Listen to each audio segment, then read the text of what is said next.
పోరాడితే పోయేదేమీ లేదు, భారీ సంఖ్యలు తప్ప అని. నిజంగా ఇంత వర్షం కురిసిన ఈ ధర్నా కార్యక్రమాన్ని జయప్రదం చేయడం కోసం వచ్చిన మీ అందరికీ క్యాంటీన్ ఎంప్లాయీస్ యూనియన్ తరఫున విప్లవాభివందనలు తెలియజేస్తా ఉన్నాను.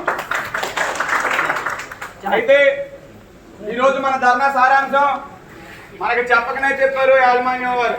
మనం ఇంకేదో పిలిచి మాట్లాడాలి, వీళ్ళతోటి మనం ఏదో చర్చలు దిగాలనుకున్నాం. కానీ ఇప్పుడు మనందరి ముందే చెప్పారు, వాళ్ళు ఉంచితే ఉండాలట, వెళ్ళిపోతే వెళ్ళిపోవాలట, వెళ్ళిపోమంటే వెళ్ళిపోవాలట.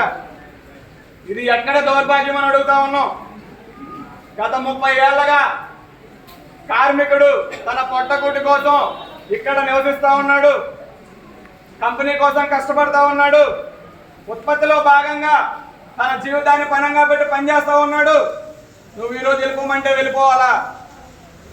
అయితే ఒకప్పుడు స్టీల్ యాజమాన్యం మనతో మాట్లాడినప్పుడు ఈ కార్యక్రమంలో ఈ సందర్భాల్లో, అయ్యా మాకు ఇక్కడ ఈ క్యాంటీన్లో ఇంతమంది అవసరం, ఇంతకన్నా ఎక్కువ అవసరం లేదని చెప్పి ఎవరో ఒకరు ఏం చెప్పారో, ఎలా చెప్పారో, ఎందుకు చెప్పారో తెలియదు. కానీ వాళ్ళు ఒక ప్రతిపాదన రెడీ చేసుకున్నారు. ఏమని అంటే 30% మ్యాన్ పవర్ తీసేయాలని. అయ్యా నువ్వు వాళ్ళు చెప్పింది విన్నావు, కనీసం మా కూడైనా కొంచెం విను. మేమేం చెప్పదలుచుకున్నామంటే, గత 30 ఏళ్ళగా స్టీల్ ప్లాంట్ క్యాంటీన్ కార్మికులు ఇక్కడ పనిచేస్తూ ఉన్నారు. నువ్వు మొన్న 2014లో ఇండియన్ కోసం తీసుకొచ్చి వాళ్ళకి అన్ని సౌకర్యాలు కల్పించి నెత్తిన పెట్టుకొని మాకు కనీసం క్యాంటీన్కి ఎగ్జాస్ట్ ఫ్యాన్ కూడా లేకుండా మాతో పని చేయిస్తున్నావు. అయినా సరే మేము ఎటువంటి బాధలకు గురవకుండా, ఎటువంటి దీనికి గురవకుండా పనిచేస్తా ఉన్నాం. మాకు కనీస సౌకర్యాలు లేవు, ఈఎస్ఏ లేదు, పిఎఫ్ లేదు, బోనస్ లేదు, ఇంకా మిగతా ఇంకా ఏమైనా ఉంటే మొత్తం తీసేస్తా ఉన్నావు. ఏమైనా చట్టాలు అంటా ఉన్నావు. ఇవన్నీ నువ్వు చట్టాలు అంటున్నావు. చట్టంలో సమాన పనికి సమాన వేతనం ఇవ్వమని ఉంది, మా దగ్గర డిసిగ్నేషన్ లేదు, పనికి తగ్గ వేతనం ఇవ్వట్లేదు. మరి అది చట్టంలో ఉంది కదా, అది ఎందుకు అమలు చేయట్లేదు నువ్వు?